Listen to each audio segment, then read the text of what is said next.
할렐루야. 좋으신 하나님 감사합니다. 주님 찬양합니다. 긴 아버지 추석 명절을 아버지 허락하시고 우리에게 쉼을 허락하시고 오늘 또 이렇게 영광스러운 아버지 금요철야 집회에 아버지 오순절 집회에 아버지 예배자로 세워주시면 감사합니다.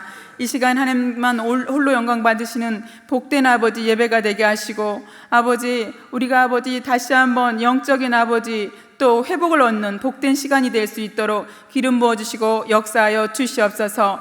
아버지 주님께서 아버지 하시고자 하는 귀한 말씀 부족한 종을 통해 아버지 그 우리 성도들의 마음 가운데 아버지 깊이 새겨지는 역사가 있게 하여 주시옵시고 아버지 성령님 친히 말씀하여 주시고 인도하여 주시옵소서. 함께 하시는 좋으신 하나님 찬양하고 감사하며 예수님의 이름으로 기도합니다. 아멘. 아멘. 할렐루야. 추석 연휴 잘 보내셨습니까? 네. 연휴가 길어서 좋았습니까? 좋았죠? 네. 하나님 우리의 육신에 또 쉼을 또 허락하셨습니다. 네. 행복했죠? 우리 또 육신이 행복하면 영혼도 행복합니다. 영혼이 행복하면 또 육신도 행복하죠.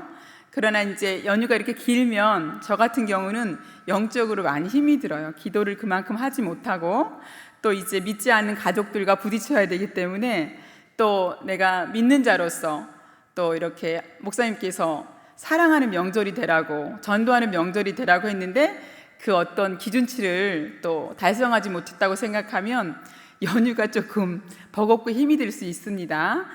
우리 여러분 중에서도 그런 분이 계실 거라고 생각됩니다. 오늘 예배를 통해서 모든 것들이 회복되고 기도를 통해서 충만히 또 성령 충만을 받는 복된 시간이 되길 축복합니다. 아멘. 네. 오늘 우리 본문에서 예수님께서 사마리아 여인과 대화하는 동안에 제자들이 먹을 것을 사기 위해서 수가성에 들어갔습니다. 이제 이 여인과 예수님이 대화가 거의 마칠 쯤에 제자들은 음식을 사서 예수님께 돌아왔습니다. 그들은 예수님께서 낯선 사마리아 여인과 대화 나누는 것을 보고 이상하게 여겼죠. 그도 당연한 것이 일반적으로 랍비들은 여자와 대화를 나누지 않았기 때문입니다. 특히 사마리아인과 심지어 자기 아내와 대화를 나누는 것도 시간 낭비이고 또 그것은 율법에서 마음을 빼앗기는 행위라고 이렇게 생각했습니다. 하지만 아무도 그 이상한 일에 대해서 묻지를 못하고 다만 예수님께 사온 음식을 드시라고 권합니다. 그런데 제자들이 이 여인과 대화를 나눈 것보다 더 이상하게 느낀 것은 예수님이 아까 자기들이 음식을 사러 갈 때 모습과 사뭇 다른 그 느낌을 받습니다.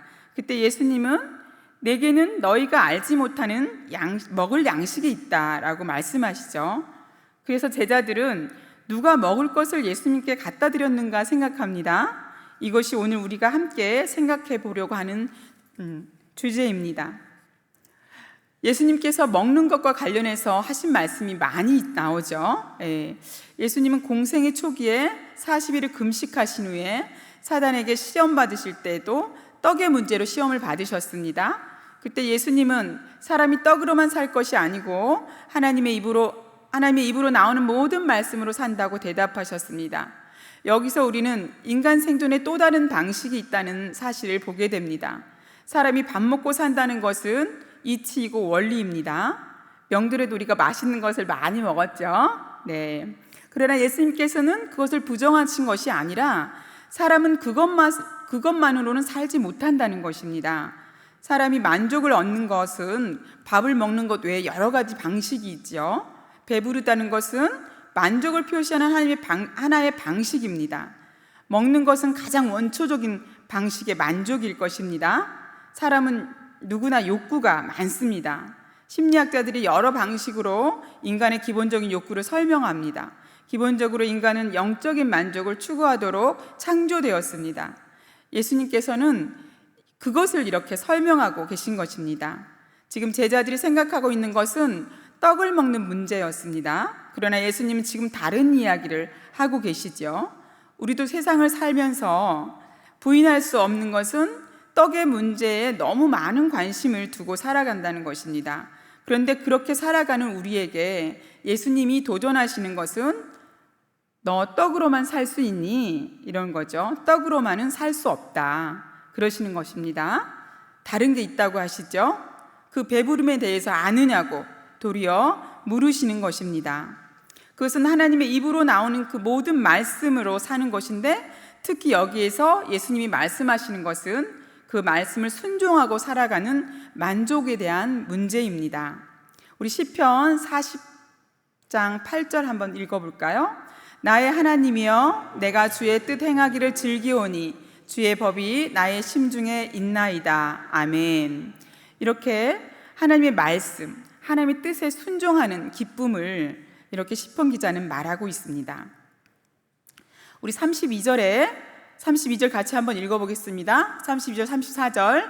이르시되 내게는 너희가 알지 못하는 먹을 양식이 있느니라. 예수께서 이르시되 나의 양식은 나를 보내신 이의 뜻을 행하며 그의 일을 온전히 이루는 이것이니라. 아멘. 32절에 예수님이 너희가 알지 못하는 양식이라고 하신 말씀의 의미를 좀 더 생각해 보겠습니다. 먼저 예수님은 당신을 설명하시기를 나의 양식은 나를 보내신 이의 뜻을 행하며 라고 하셨습니다.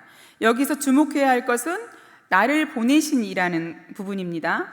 주위에서 요한복음을 읽어보면 예수님은 특별히 당신 자신을 보냄을 받은 분으로 이해하고 사셨다는 것을 알 수 있습니다. 하나님 아버지를 표현하실 때에도 나를 보내신 이라는 표현을 즐겨 사용하셨습니다. 즉 하나님 아버지와 당신의 관계를 보내고 보냄을 받는 것으로 이해하셨다는 것입니다. 이것이 예수님께서 당신 자신의 정체성을 이해하시는 방식입니다. 보냄을 받았다는 인식은 결코 사소한 것이 아니죠. 보냄을 받았다는 것은 할 일이 있다는 것입니다. 예수님은 언제나 그 할 일을 염두에 두고 삶을 사셨습니다. 예수님께서 사마리아를 지나셔야 했던 것도 그 할 일을 하기 위한 것이었습니다. 예수님, 하나님의 아들을 보내신 하나님 아버지의 뜻이 무엇입니까? 그것은 십자가를 지는 것입니다. 십자가를 지고 죄인을 향하신 하나님의 진노와 저주를 다 한 몸에 받으시고 죽으시는 것이 예수님을 보내신 성부 하나님의 뜻입니다. 요한복음은 모든 사건이 다 그때를 향하여 전개되고 있습니다. 니고데모를 만나신 사건도 사마리아 여인을 만나신 사건도 다 그때를 향하고 있는 것입니다. 예수님은 십자가의 은혜가 필요한 사마리아 여인을 찾아오셔서 그녀를 만나 주셨고 그녀를 구원하셨으며 그녀를 통해서 수가성 사람들을 구원하시려고 오신 것입니다. 십자가를 지는 그 길에 수많은 죄인들을 찾으셨고 그들을 구원하시는 것이 예수님을 보내신 하나님 아버지의 뜻이었습니다. 예수님은 삶에서 단 한순간도, 단 한 번의 사건도 당신 자신의 뜻을 주장하여 사시지 않으셨습니다. 예수님은 아무것도 스스로 행하지 않으신다고 말씀하십니다. 우리 요한복음 5장 30절 함께 읽겠습니다. 내가 아무것도 스스로 할 수 없노라. 듣는 대로 심판하노니 나는 나의 뜻대로 하려 하지 않고 나를 보내신 이의 뜻대로 하려 함으로 내 심판은 의로우니라. 아멘. 성육신하신 예수님의 삶을 이해하는 열쇠는 철저하게 하나님 아버지의 뜻을 추구하고 그 뜻대로 움직이며 사셨다는 것입니다. 이것은 보냄을 받은 자의 삶이 어떤 것이어야 하는지 분명하게 보여주고 있습니다. 나는 아버지께로부터 보냄을 받은 자다라는 그 인식과 이것이 예수님의 삶과 십자가의 죽으심을 이해하는 열쇠가 됩니다. 우리가 또 주목해야 하는 것이 있습니다. 우리 34절 다시 한번 읽어볼까요? 예수께서 나의 양식은 나를 보내신 이 뜻을 행하며 그의 일을 온전히 이루는 이것이니라. 아멘. 나의 양식은 나를 보내신 이의 뜻을 행하며 그의 일을 온전히 이루는 것 하고 하신 이 말씀에서 뜻을 행하고 그의 일을 온전히 이루는 것이라는 부분입니다. 예수님은 단순히 하나님의 뜻을 행하는 것이 내 양식이다라고 하지 않으셨고 그 뜻을 행하고 온전히 이루는 것을 말씀하고 계십니다. 우리들도 하나님의 뜻을 행하고 살아가는 삶에 대해서 말할 수 있습니다. 그러나 예수님께서 말씀하신 것은 그것을 끝내는 것, 완성하는 것을 말합니다. 예수님은 그를 보내신 하나님 아버지 뜻을 행하는 데 의의를 두지 않으셨습니다. 최선을 다하는 데 의미를 발견하고자 하지 않으셨습니다. 하나님 아버지의 뜻을 행하되 그 뜻을 완전하게 성취하는 것에 예수님의 관심이 있었다는 것입니다. 예수님께서 많은 곳에서 많은 사람에게 하나님 나라를 전파하셨고, 많은 병자를 고쳐주셨고, 많은 귀신 들린 자들에게 귀신을 쫓아주셨습니다. 그것은 분명 하나님의 뜻이었습니다. 그러나 예수님은 거기에 만족하지 않으셨습니다. 예수님께서는 니고데모를 만나시면서도 십자가에 달릴 것을 말씀하셨습니다. 결국 예수님께서 십자가를 지고 죽으실 때에 우리 19장 30절 함께 읽어볼까요? 요한복음 19장 30절. 예수께서 신 포도주를 받으신 후에 이르시되 다 이루었다 하시고 머리를 숙이니 영혼이 떠나가시니라. 아멘. 다 이루었다. 그 마지막 말씀을 하시고 운명하신 것은 이 구절과 매우 의미심장한 연관이 있는 것입니다. 예수님 십자가의 죽으심으로써만 자신을 보내신 아버지의 뜻을 이룰 수 있음을 아셨습니다. 그리고 겟세마네에서 그 고통스러운 기도를 하시는 순간에도 예수님의 마음을 사로잡고 있었던 것은 그의 일을 온전히 이루는 것이었습니다. 우리는 얼마든지 하나님 일을 행하고 있다고 생각하면서 거기에 만족하고 거기에 머무를 수 있습니다. 너무나 많은 사람들은 그냥 그렇게 살다가 죽게 됩니다. 얼마나 많은 그리스도인들이 얼마나 자기 인생 가운데 하나님께서 주신 뜻을 행하고 또 그 뜻과 목적을 다 이루었다는 확신을 가지고 죽음을 맞이할까요? 아니, 얼마나 많은 그리스도인들이 자신들을 향하신 하나님의 뜻을 알고 그 뜻을 이루겠다는 생각을 가지고 살아가고 있는지 좀 궁금했습니다. 그것이 바로 사명입니다. 얼마나 많은 그리스도인이 이런 사명을 가지고 살아가는 것일까요? 여러분은 어떤 사명을 가지고 살아가시는지요? 그것이 하나님께서 여러분의 인생에 맡기신 사명이라는 것을 어떻게 아실 수 있는지, 크든 작든 하나님께서 우리에게 맡기신 사명이 있습니다. 우리가 주님을 믿고 살면서 던져야 하는 너무나 중요한 질문입니다. 그리고 그 사명을 이루기 위해서 우리에게 주어진 시간을 살아가는 것입니다. 그 일을 행하고 또 그 일을 마치기 위해서 말이죠. 특이한 것은 예수님께서 이런 모든 일을 당신의 양식이라고 표현하십니다. 서두에 말씀드린 대로 우리는 먹고 사는 존재들입니다. 밥을 먹습니다. 그런데 예수님은 나의 밥, 나의 양식은 다른 것이 있다. 나는 밥만으로는 살 수 없다고 하시는 것이죠. 나는 나를 보내신 아버지 뜻을 행하고 그 일을 완성하는 것을 하지 않고서는 살 수 없다고 선언하시는 것입니다. 우리는 밥 없이 살 수 없는 존재이죠. 그런데 예수님은 그것만이 아니라 하나님의 뜻을 행하고 그것을 성취하지 않고는 살 수 없다고 하십니다. 이 말씀은 우리로 하여금 우리가 인생을 살면서 하나님을 섬긴다고 하면서 하나님의 일을 행하는 것을 어떻게 여기는가에 대한 놀라운 도전입니다.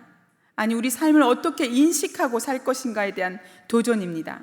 우리를 즐겁게 하고 만족스럽게 하는 일들이 수없이 많습니다. 그렇죠? 이거 없으면 못 살아, 남편 없으면 못 살아, 또 자녀가 없으면 못 살아. 그렇게 이런 것들이 많이 있습니다. 예수님도 그런 방식으로 제자들에게 말씀하신 것입니다. 예수님은 사마리아 여인을 만나서 죄에 붙잡혀 비참한 삶을 살아가는 그녀를 구원하셨습니다. 이것은 아버지의 뜻이었습니다. 아버지의 뜻을 행하신 주님은 육신의 배고픔을 잊으실 만큼 행복하셨고 만족하셨습니다. 이것이 주님께서 제자들에게 너희가 알지 못하는 먹을 양식이라는 표현 속에 담긴 의미인 것입니다. 저도 제 자신에게 물어봤습니다. 나를 보내신 하나님 아버지의 일을 감당하는 것을 너의 양식으로, 나의 양식으로 생각하는지 말입니다. 그리고 그 일을 끝내기 위해서 사는지 말입니다. 여러분은 어떠신지요? 이런 생각을 가지고 사십니까? 오늘 여러분 자신에게 스스로 물어보시길 축복합니다. 여러분을 이 땅에 보내신 하나님 아버지께 또한 여쭤보시길 바랍니다. 하나님, 아버지, 저를 왜 이 땅에 보내셨습니까? 사도 바울은 그가 부활하신 주님을 만난 후에 그에게 사명이 생겼습니다. 그는 주의 이름을 이방인과 임금들과 이스라엘 자손들 앞에 전하기 위해서 하나님이 택하신 그릇이었습니다. 그는 그 일을 감당하기 위해서 수많은 고난을 겪어야 했습니다. 3차 전도 여행을 마치고 예루살렘으로 돌아가는 길에 밀레도에서 그의 사랑하는 에베소 교회의 장로들을 청하여 작별 인사를 나눕니다. 그때 그가 그들에게 한 작별 인사입니다. 우리 사도행전 20장 24절 함께 읽겠습니다. 내가 달려갈 길과 주 예수께 받은 사명 곧 하나님의 은혜의 복음 증거를 마치려 하면은 나의 생명조차 조금도 귀한 것으로 여기지 아니하노라. 아멘. 사도 바울의 그 가슴 속, 그의 머릿속에는 오직 주 예수께 받은 사명 그것뿐이었습니다. 그것을 단지 행하는 수준이 아니었습니다. 그는 이미 충분히 만족할 만큼 주의 일을 했습니다. 그러나 그는 만족할 수가 없었습니다.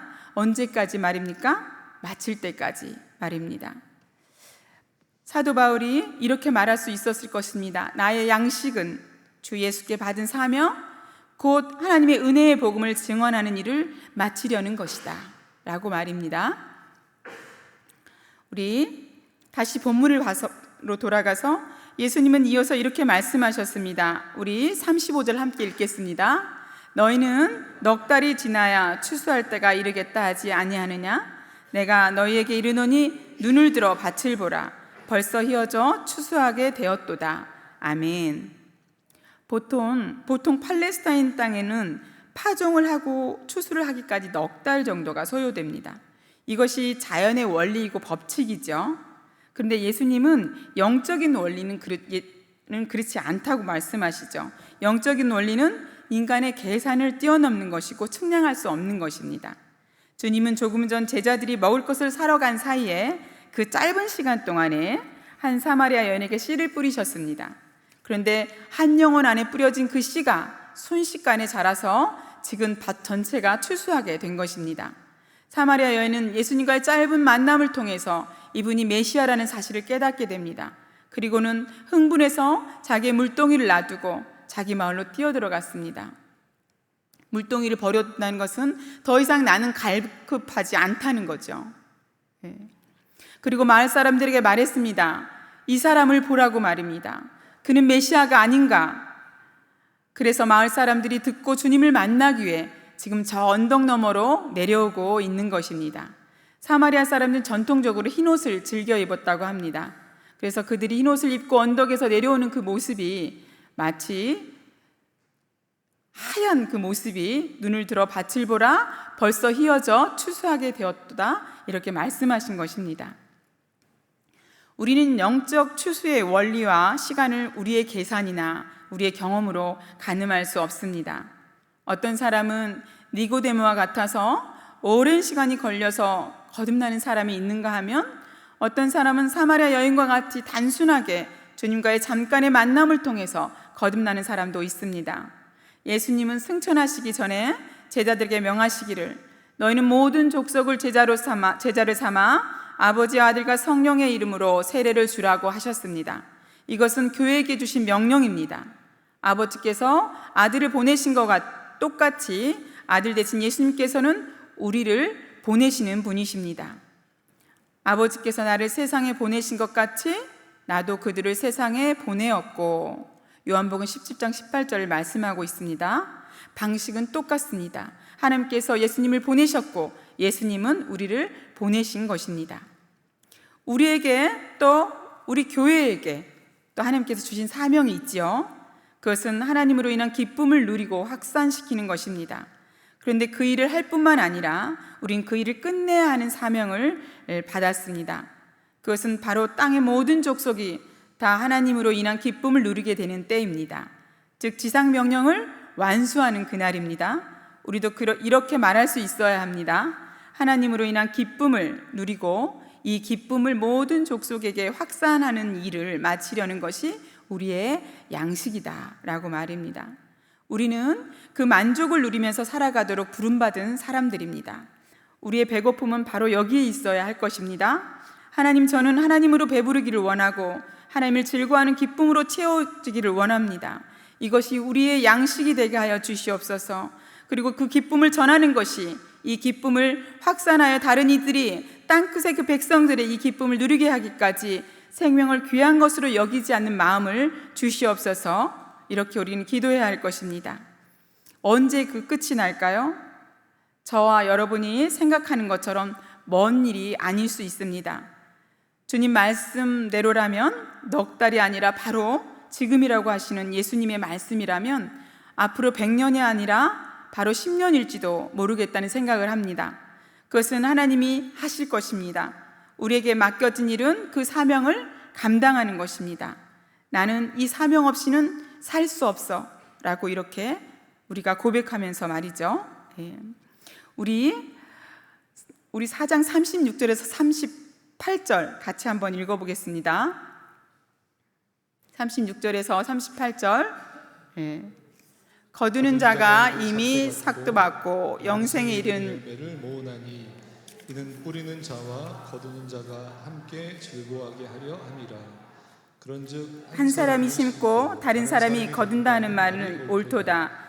내가 너희로 노력하지 아니한 것을 거두러 보내었노니 다른 사람은 노력하였고 너희는 그들이 노력한 것에 참여하였느니라. 아멘.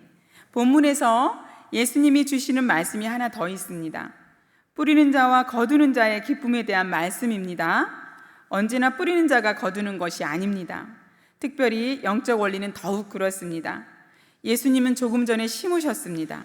그러나 지금 사마리아 수가성 사람들을 추수하는 현장에는 제자들이 함께하고 있습니다. 예수님도 제자들도 뿌리는 자와 거두는 자로서의 기쁨이 충만한 것입니다. 예수님이 노력하셨고 제자들은 수확을 합니다. 그렇다고 해서 여기에 시기심이나 질투나 그런 것들은 존재하지 않죠. 그들이 얻는 열매는 영생에 이르는 열매이기 때문입니다. 영원히 쇠하지 않는 영혼들을 그들은 열매로 거두어 드리는 것입니다. 뿌리는 자도 거두는 자도 함께 기뻐할 수 있게 하신 것이 하나님의 원리입니다. 선교 역사를 보아도 많은 선교사들이 그들의 생명을 들여 씨를 뿌렸지만 거두지 못하고 숨을 거두었죠. 수년 후에, 수십 년 후에 그렇게 하나님은 다른 사람들이 그것들을 거두게 하셨습니다. 이것은 거두는 이 말의 기쁨이 아니라 뿌리는 이와 거두는 이가 함께 하늘과 땅에서 기쁨을 나누는 일인 것입니다.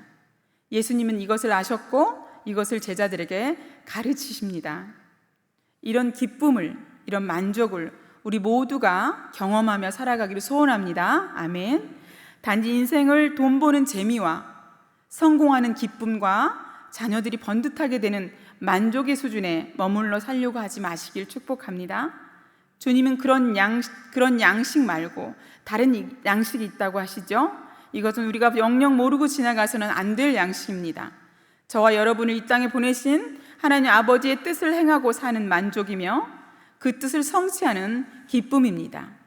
예수님의 말씀을 생각해 보십시오. 우리 요한복음 8장 29절 함께 읽겠습니다. 나를 보내시니까 나와 함께 하시도다. 내가 항상 그의 기쁜 일을 행함으로 나를 혼자 두지 아니하셨느니라. 아멘. 저와 여러분이 예수님이 누리셨던 그 확신, 예수님이 가지셨던 그 기쁨을 얻고 누리길 원합니다. 한 번 사는 인생을 살면서 주님이 허락하신 인생을 살아가면서 이 확신과 그 기쁨을 누리지 못하는 인생은 예수님을 믿지만 실패한 인생일 수 있습니다.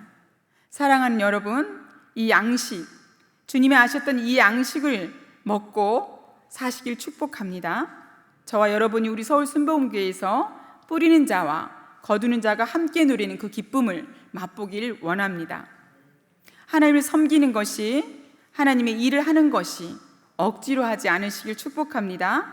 말할 수 없는 기쁨으로 우리를 보내신 분의 뜻을 행하고 살길 소원합니다. 그 일을 완수하기 위해서 우리의 생명까지도 아끼지 않게 되길 축복합니다. 그런 우리에게 주님이 주신 약속이 여기 있습니다. 나를 보내시니가 나와 함께 하시도다. 내가 항상 그의 기뻐하시는 일을 행함으로 나를 혼자 두지 아니하셨느니라. 절대 혼자 두지 않으시고 함께 하시며 친히 일하신다는 것입니다. 이제 블레싱데이가 2주 정도 앞으로 다가왔습니다. 예수님께서 수가성 여인과 수가성 사람들을 전도하신 것처럼 우리도 목마른 가운데 있는 그들을 영원히 목마르지 않는 영생을 얻게 하는 통로로 하나님께서 귀하게 사용하실 것입니다.